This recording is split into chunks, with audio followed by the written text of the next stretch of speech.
Welcome to Fridays with Fidelman. I'm Cheryl Fidelman, the Conscious Codependence Coach and the founder of the Conscious Codependence Collective. Today's topic on Fridays with Fidelman is codependent responsibility and third-party listening. All right, please subscribe to my channel and leave a comment below so I know what of any of my thoughts, theories, and rants landed for you from this video. And all right, here we go. Codependent responsibility. This is a huge topic for those of us that identify as codependents, because when it comes to responsibility, like whose fault is it? Someone's feelings are hurt, whose fault is it? My feelings are hurt, whose fault is it? We don't know. And coming from a place of not knowing is hard for us to do. We want to either blame, I feel this way, so it's your fault. Or if somebody else feels a certain way, we go, that must be my fault. But, and also we'll take on blame for things that quite possibly we might have absolutely nothing to do with, but we'll go, okay, that must have been my fault. Because if there's any shred of possibility that it was our fault, and we'll try to come up with that, if it's not there, let me figure out how this is my fault, right? Because we don't want to be abandoned. If somebody is upset or something doesn't quite feel right, or there's an upset in front of us, we just want peace and we just want connection. So we'll go, okay, that must have been my fault. Another part of it is we can't tell, like if our feelings are hurt, we'll go, it's your fault. It's your fault that I feel this way. There's a consistent there's consistent, I don't know if this is the best way to put it, but consistent unconscious focus on enmeshment. My faults are your problem. My feelings are your problem. Your feelings are my problem. Those people's feelings that I probably have nothing to do with are my problem. It's a consistent focus on enmeshment. Because in codependence, I always say, like, the fundamental definition of it, if you will, or fundamental commonality, or sort of the base meaning of it, is I can't tell where I begin and end and where you begin and end. For those of us who have the worthiness piece, and the worthiness piece could really kind of like go to two different ends of the spectrum really quick. Like, I must have hurt your feelings, so I'm not worthy and I'm going to apologize in order to regain my worthiness in this situation. Or my feelings are hurt and it's your fault, and now that my feelings are hurt and it's your fault, I'm more worthy. Right? So there's this worthiness tug of war. That piece, you know, not every single piece is for everybody. I think we all have kind of a different combination of codependent symptoms. But the responsibility thing can show its face to many of us because of that auto desire to enmesh. The other piece that I wanted to bring up, which is today's title, which is the third-party listening. So third-party listening is a distinction of my 7-week codependent listening group program. So if you want to learn more about that, there's two ways. You can book a free consultation with me, and my booking calendar link is down below. I can tell you all about it and see if we're a match to go through that group program together. And also, if you just want to go ahead and hop into the next group program, which starts June 29th, the Listen for a Living link is down below. That's the link directly to the group program. So the responsibility thing goes hand in hand with what I call third-party listening.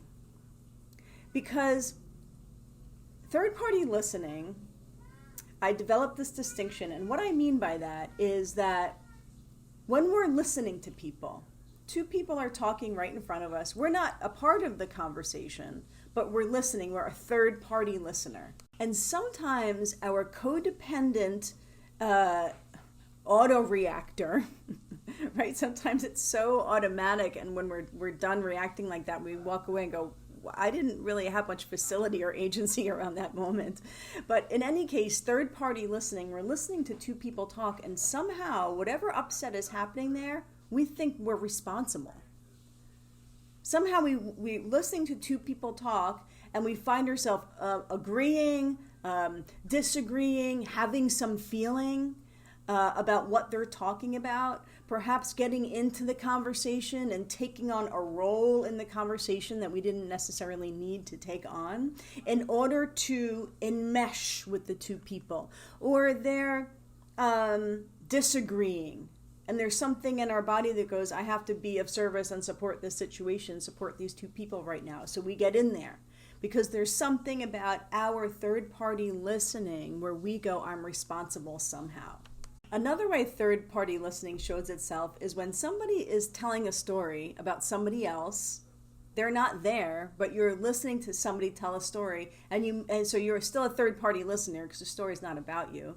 But we go into agreeing, like, that person was a jerk, or agreeing with whatever their point of view on the story was, or agreeing with them that they were perpetrated in some way by that other person. So their point of view of the story we go into complete alignment with, forgetting that possibly there's a whole nother point of view, right? Another person that they're talking about, because we want to be responsible for that person's experience.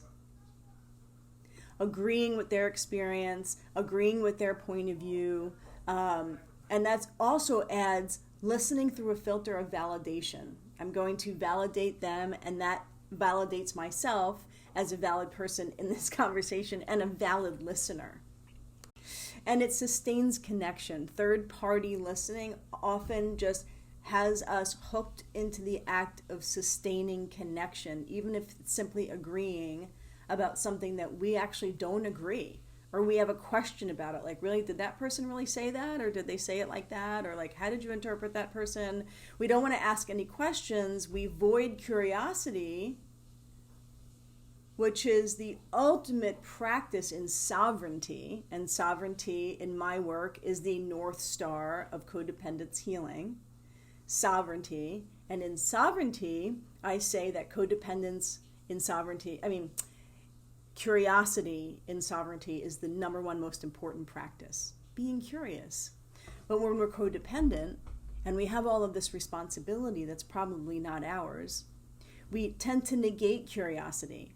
We negate the curiosity of another person, and we just lean into agreement.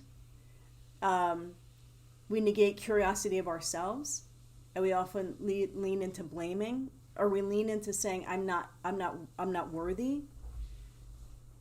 And we forget about being curious of ourselves. It's not that I'm not worthy. It's that I've had a childhood where I was treated as where worth and value was not